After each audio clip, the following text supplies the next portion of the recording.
Hello everyone, welcome back to our channel. So today we are going to study chapter Sundari from class first. तो चलिए start करते हैं। तो सबसे पहले हम इसकी रीडिंग करेंगे, तो आप भी मेरे पीछे पीछे रीड करना। उसके बाद जो भी वर्ड मीनिंग्स होंगी सारे चैप्टर्स की वो मैं आपको रिटर्न में बताऊंगी, क्वेश्चन आंसर और एक्सरसाइज सारा कुछ कंप्लीट करूंगी। तो आप मेरे साथ इस वीडियो में बने रहें। तो अब हम स्टोरी स्टार्ट करते हैं और रीड करेंगे और एंजॉय करेंगे इस स्टोरी को, ठीक है। तो चलिए स्टार्ट करते हैं। सुंदरी was a big red white and blue kite. सुंदरी एक बड़ी लाल सफ़ेद और नीले रंग की पतंग थी। When Bobby made her she smiled at him. जब बॉबी ने उसे बनाया तो वो मुस्कुराने लगी। देखिए एक पिक्चर में बॉबी ने उसको बनाया तो वो देख के क्या कर रही है, मुस्कुरा रही है। You are beautiful and I will call you Sundari, he said. तो बॉबी ने क्या कहा उससे कि तुम बहुत सुंदर हो, इसीलिए मैं तुम्हें सुंदरी कह के बुलाऊंगा। One day Bobby took Sundari to the fair. एक दिन बॉबी सुंदरी को मेला ले गया। फेयर मीन्स क्या होता है, मेला, ठीक है। The band was playing and every one was smiling. वहाँ बैंड बज रहा था और हर कोई मुस्कुरा रहा था। एवरी वन मीन्स होता है हर कोई, और बैंड का मतलब क्या होता है, जब कई सारे लोग संगीत की अलग अलग धुन निकालते हैं तो उसको बैंड बोलते हैं, ठीक है। जैसे कि कोई डमरू बजा रहा है, कोई ढोलक बजा रहा है, कोई बांसुरी बजा रहा है। जब ये सब चीज़ें एक साथ बजती हैं, एक साथ एक ट्यून निकालते हैं तो उसको हम बैंड बोलते हैं, ठीक है। A merry go round was playing a happy little tune. और जो मैरी गो राउंड झूला है उसमें भी एक आनंददायक धुन बज रही थी, यानी एक बहुत प्यारी सी धुन बज रही थी। It was carrying lots of boys and girls round and round on it's wooden animals. जैसे कि एक मैरी गो राउंड एक झूला होता है जो गोल गोल घूमता है और उसमें लकड़ी के जानवर बने हुए होते हैं और उसमें बच्चे बैठ के घूमते हैं। तो वुडन एनिमल्स का मतलब हो जाएगा लकड़ी के जानवर। तो उस लकड़ी के जानवर में बहुत सारे लड़के लड़कियां बैठे थे और गोल गोल घूम रहे थे, ठीक है। Bobby look for an open space where he could run and fly his kite. Bobby एक खुली जगह देख रहा था। ओपन स्पेस का मतलब है खुली जगह, और लुक यानी देखना या ढूंढना। तो बॉबी एक खुली जगह ढूंढ रहा था जहां वो दौड़ सके और अपनी पतंग को उड़ा सके। सुंदरी लुक्ड टू, और सुंदरी भी ऐसी ही खाली जगह देख रही थी। Out in the grass ran Bobby holding up his kite as high as he could. फिर बॉबी अपनी पतंग को जितना ऊपर ले जा सकता था उतना ऊपर उड़ाकर घास की तरफ भागा, ठीक है। रैन यहाँ रन की सेकेंड फॉर्म होती है तो इसका मतलब होगा दौड़ना, ठीक है। Puff the wind came along. एक हल्का सा हवा का झोंका आया। सुंदरी स्टार्टेड टू फ्लाई अप। सुंदरी ऊपर की तरफ उड़ने लगी। But she could not go very high. लेकिन वो ज़्यादा ऊपर नहीं जा सकी। A little dog was holding on to her long tail, it was in his mouth. क्यों वो ज़्यादा ऊपर नहीं जा सकी पतंग? क्योंकि एक छोटे से डॉग ने उसकी पूंछ अपने मुंह में दबा रखी थी। टेल का मतलब होता है पूंछ, लॉन्ग यानी लंबी। देखिए इसकी कितनी लंबी टेल है, लंबी पूंछ है जिसने इस डॉगी ने मुंह में दबा रखी है, इसीलिए वो ज़्यादा ऊपर नहीं जा सकी। Bobby suit the dog away. Bobby ने उस डॉग को दूर भगा दिया।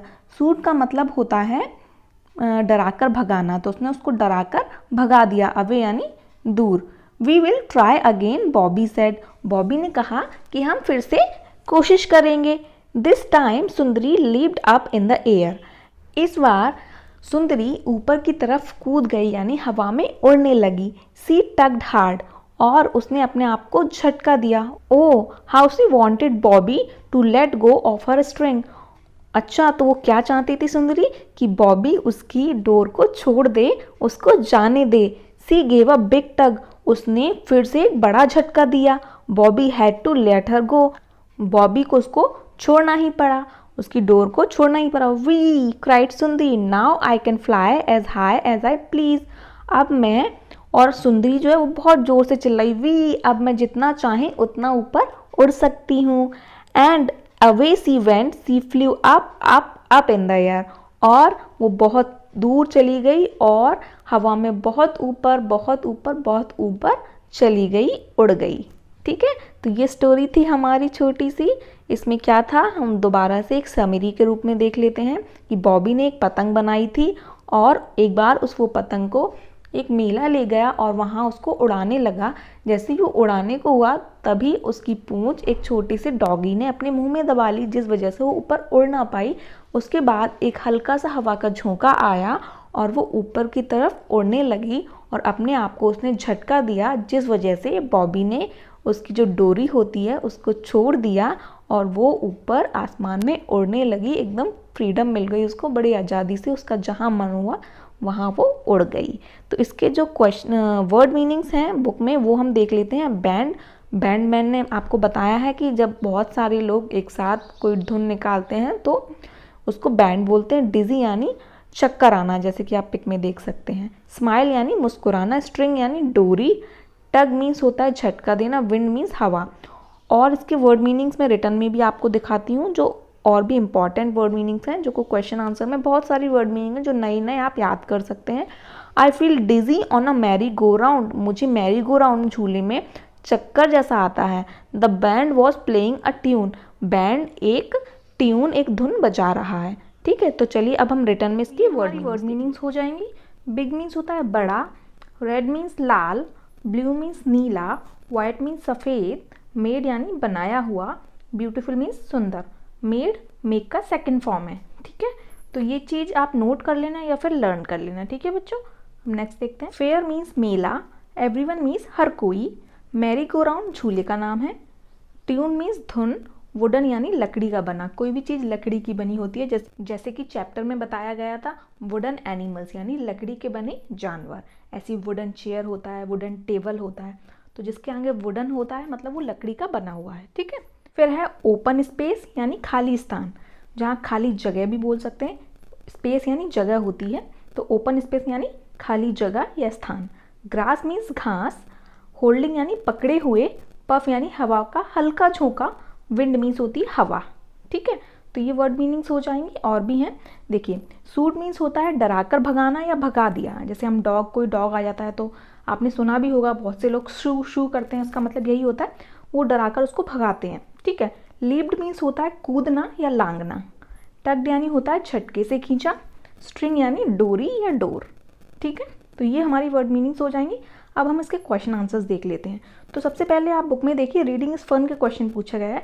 तो पहला क्वेश्चन है हमारा, हु मेड सुंदरी। सुंदरी को किसने बनाया था? तो इसका आंसर हो जाएगा बॉबी मेड सुंदरी। तो सुंदरी को किसने बनाया था? बॉबी ने। तो इसका आंसर हो जाएगा बॉबी मेड सुंदरी। ठीक है, अब सेकंड क्वेश्चन पूछा गया है, why did Bobby call his kite सुंदरी। बॉबी अपनी पतंग को सुंदरी क्यों बुलाता था? तो इसका आंसर हो जाएगा Bobby called his kite Sundari because it was beautiful. वो अपनी काइट को सुंदरी क्यों बुलाता था? क्योंकि वो बहुत सुंदर थी। ठीक है, तो ये हो जाएंगे इसके आंसर। अब फिर थर्ड क्वेश्चन पूछा गया है, did Sundari fly very high at first. क्या सुंदरी एक बार में ही बहुत ऊंचा उड़ गई थी? तो इसका आंसर हो जाएगा no, she did not fly very high at the first time. नहीं, वो पहली बार में इतना ऊंचा नहीं उड़ी थी। ठीक है, क्वेश्चन 4 क्या हो जाएगा, what made Sundari really happy. सुंदरी किस बात से वास्तव में बहुत खुश थी? तो आंसर हो जाएगा सुंदरी became really happy when Bobby late her go and fly high in the sky. तो सुंदरी वास्तव में तब खुश हो गई थी जब बॉबी ने उसको आसमान में छोड़ दिया था उड़ने के लिए। उसकी जब डोर छोड़ दी थी तब वो सबसे ज़्यादा खुश थी। ठीक है, तो ये आंसर हो जाएगा। अब नेक्स्ट है इसका लेट्स टॉक का क्वेश्चन है, do you like to fly kites.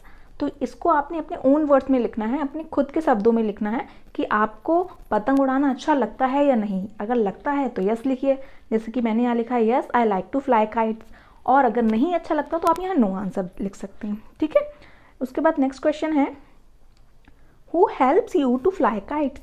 मतलब आपको पतंग उड़ाने में कौन मदद करता है? तो जैसे मैंने यहाँ लिखा है my sister helps me to fly kites, यानी मुझे मेरी सिस्टर, मेरी बहन मुझको हेल्प करती है पतंग उड़ाने में। यहाँ आपका ब्रदर भी हो सकता है, फादर भी हो सकती हैं, मदर भी हो सकती हैं। ठीक है, तो आपको जो भी हेल्प करता है आपको वो यहाँ लिख देना है। क्वेश्चन हमने कर लिए थे। उसके बाद है हमारा लेट्स शेयर। लेट्स शेयर में पूछा गया है, tick the object you need to fly a kite, colour the kite. तो आपको क्या करना है, नीचे ये जो ऑब्जेक्ट्स बने हुए हैं इनमें से टिक करना है कि किस चीज़ों की हमें ज़रूरत पड़ेगी पतंग उड़ाने में। और ये जो काइट है ना, इसको आपको कलर भी भरना है। तो आप अपनी बुक में कलर भर लेना, इसमें जो भी आपका मनपसंद कलर यहाँ भर सकते हैं आप। एंड और कौन कौन सी चीज़ों की हमें ज़रूरत पड़ेगी काइट यानी पतंग उड़ाने में, तो आप बताइए। आप लोगों को ये तो मालूम ही होगा। सबसे पहले तो हमें रोलर चाहिए। रोलर में जो हम धागा लपेटे रहते हैं, डोरी लपेटे रहते हैं, वो चाहिए। उसके बाद हम अ पेयर ऑफ सीजर्स भी ले सकते हैं, क्योंकि जैसे हमने धागा पतंग में लगाया उसको काटने के लिए हम पेयर ऑफ सीजर्स भी ले सकते हैं। तो सिर्फ ये 2 चीज़ें हमें चाहिए पतंग उड़ाने के लिए। इसमें पतंग बनाने की बात नहीं की गई है, उड़ाने की गई है। तो हम ये 2 चीज़ से उड़ा सकते हैं पतंग। अभी नेक्स्ट क्वेश्चन पूछा गया है, name the objects in your own language. तो आपको क्या करना है कि अपनी जो भी जहाँ भी आप रहते हैं, जैसे कि कोई गुजरात में रहता है तो गुजराती लैंग्वेज, ठीक है, बिहार में रहता है तो बिहारी लैंग्वेज, तेलुगु, तो ये सारी लैंग्वेज में आपको यहाँ अपनी लैंग्वेज में यहाँ ऑब्जेक्ट्स का नाम लिखना है। जैसे कि जो रोलर हम इंग्लिश में रोलर बोलते हैं, उसको आपकी अपनी लैंग्वेज में क्या बोलते हैं वो यहाँ लिखना है। और आप लोग मुझे कमेंट करके भी बताइएगा कि आप किस जगह से हैं, ठीक है। अब नेक्स्ट क्वेश्चन है इसका, ये देखिए नेक्स्ट है हमारा, trace over the dotted lines.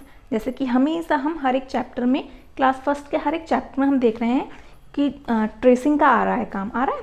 जैसे कि जो डॉटेड लाइंस है इसमें हमें ट्रेस करना है, यानी लाइन खींचनी है बस इनके ऊपर। जो भी बिंदी बिंदी से डॉट डॉट है ना, इनके ऊपर हमें लाइन खींचनी है। तो आप बुक में ये सारे फिल कर लेना, बहुत ईजी है। जैसे जैसे आपको जैसे ये दिया है तो इसके सामने ऐसे ही इनको फिल करना है।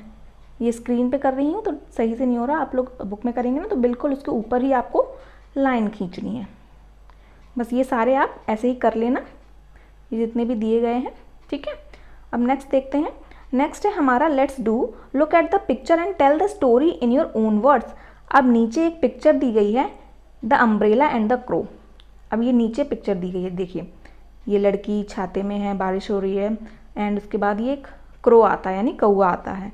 उसके बाद है हमारी थर्ड पिक्चर है, ये उसका छाता ले जाता है, एंड उसके बाद इसको नेस्ट बना लेता है यानी घोंसला बना लेता है।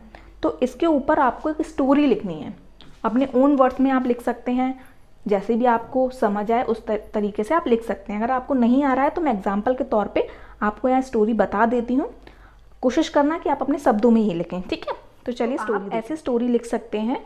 One day a small girl was walking in the rain with an umbrella, यानी एक दिन एक छोटी सी लड़की बारिश में घूम रही थी अपने छाते को लेकर। Soon the wind started blowing and her umbrella flu away, और जल्दी ही हवा चलने लगी, बहुत तेज तेज हवा चलने लगी और उसका जो अम्ब्रेला था वो उड़ गया, ठीक है। उसके बाद क्या हुआ, a crow came and cot hold of her umbrella in its clause and took it away. फिर एक कौवा आया और उसने अपने पंजे से उस अम्ब्रेला को, उस छाते को पकड़ लिया और दूर ले गया। It made the umbrella hang from a tree and made a nest out of it. और उसने उस छाते का क्या किया, उसने पेड़ पर जाके उस छाते को लटका कर उसका घोंसला बना लिया, ठीक है। तो आप ऐसे स्टोरी में लिख सकते हैं, या आप इससे भी शॉर्ट स्टोरी लिख सकते हैं अपने ओन वर्ड्स में, कोई भी लिख सकते हैं, ठीक है। ये एक एग्जाम्पल के तौर पे मैंने आपको बता दिया। फिर उसके बाद पूछा गया है, rearrange the following sentences in the right order to make it into a story on the left page. अभी नीचे ये दिए गए हैं सेंटेंसेस जो कि ऊपर नीचे लिखे गए हैं, मतलब स्टोरी के अकॉर्डिंग नहीं लिखे गए हैं, तो इन्हें हमें अकॉर्डिंगली लिखना है। जैसे कि पहले कौन सा आएगा उसके बाद कौन सा आएगा, तो आप पिक्चर के थ्रू इनको लिखना है आपको। चलिए इसको भी देख लेते हैं। तो देखिए ऐसे हो जाएगा, सबसे पहले आएगा इट इज़ रेनिंग, उसके बाद आएगा the girl has an umbrella, उसके बाद आएगा a wind blows, and then the crow flies away with an umbrella, the umbrella hangs from a tree, and उसके बाद आएगा the umbrella is now a nest. तो ऐसे हो जाएगा 1 2 3 4 5 6 7, ओके। तो ऐसे आप लिख लेना इसको। अब उसके बाद बोला गया है, now say the story in English using the words rain, wind, crow, nest, is, has, blows, flies. मतलब ओवरऑल ये कहा गया है कि ये जो वर्ड्स हैं, ये सारे वर्ड्स हमने ऊपर जो स्टोरी लिखी थी उनमें आ रहे थे, तो आप उनसे मिलती जुलती स्टोरी यहाँ लिख सकते हैं इंग्लिश में, ठीक है। उसके बाद है लेट्स रीड एंड राइट। तो इसमें क्या करना है, आपको ट्रेसिंग करनी है यानी लाइन खींचना है। जैसे इसमें लिखा है क्रो, तो इसके ऊपर हमें क्या लिख देना है, क्रो। उसके बाद गर्ल लिखा है तो गर्ल हो जाएगा। उसके बाद नेस्ट लिखा है तो इसके बाद यहाँ नेस्ट हो जाएगा। मतलब ऐसे ही आपको लिखना है, क्रो, गर्ल, नेस्ट, उसके बाद आ जाएगा हमारा ट्री। ठीक है, तो ये सारा बुक में आप लिख देना और बताना कि किस किसने ये सब किया है। ठीक है बच्चों, तो ये चैप्टर हमारा यहीं ख़त्म होता है। आई होप आपको अच्छे से समझ आ गया हो। अगर कोई भी डाउट है तो आप मुझे कमेंट करके पूछ सकते हैं। और अगर चैनल पे नए हैं तो प्लीज़ चैनल को सब्सक्राइब कीजिए और ज़्यादा से ज़्यादा मेरी वीडियो को शेयर कीजिए अपने फैमिली और फ्रेंड्स के साथ।